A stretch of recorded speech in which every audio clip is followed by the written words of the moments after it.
I'd like to thank Oxford University for inviting me to speak this evening. I've visited Oxford and the Ashmolean Museum before, and it is worth noting that it is in Oxfordshire that a key figure in colonial history, at least as an Egyptian is concerned, is Winston Churchill, who has had many interesting things to say about places that are linked colonially to the United Kingdom, such as India, but of course also Egypt.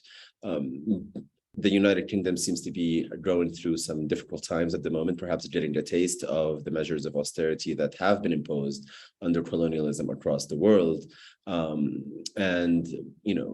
While Liz Truss is no longer in office, it is interesting to see how she sort of linked herself with key figures in sort of imposing austerity, which is really part of this long colonial history that is ongoing.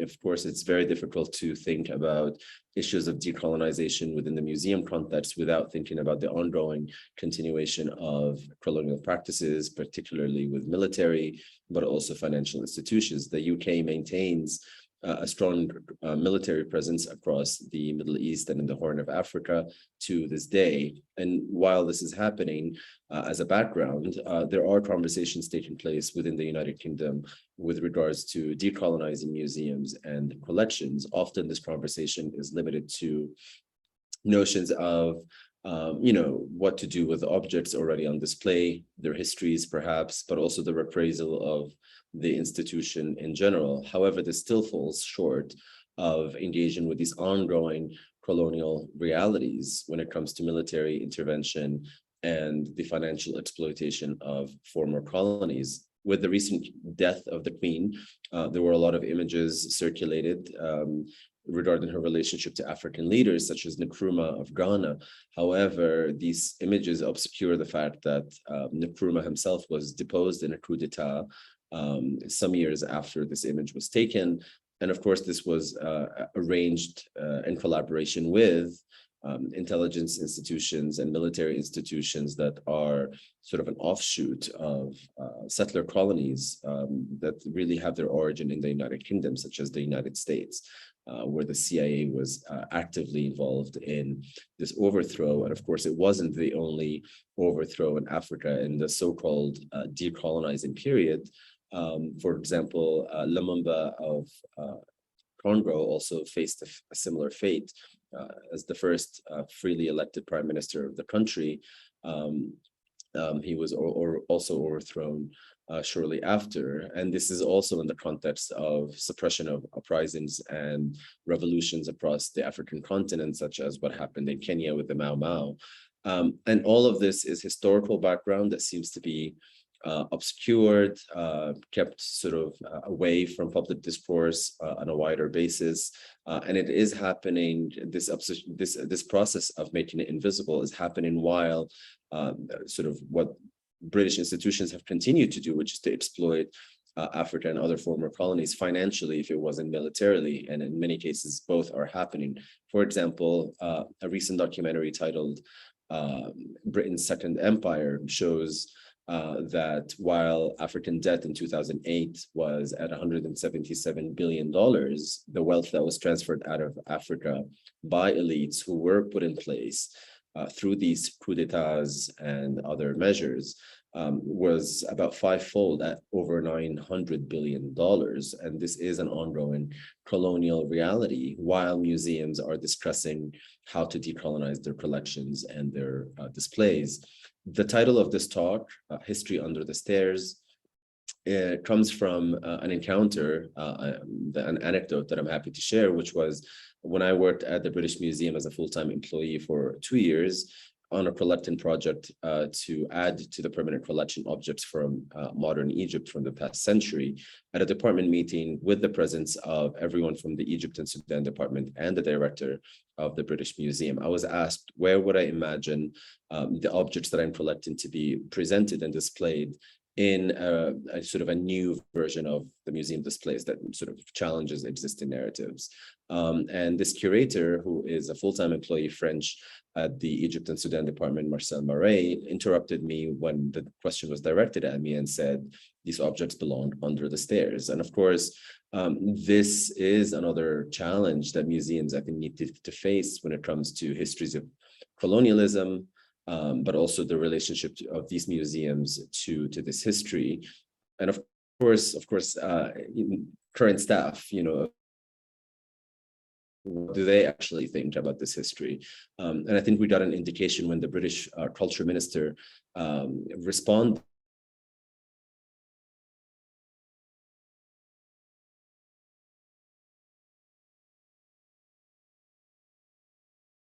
of the B to 19th century that was basically okay, century standards, suggesting that we should not judge is another version of how history is obscured.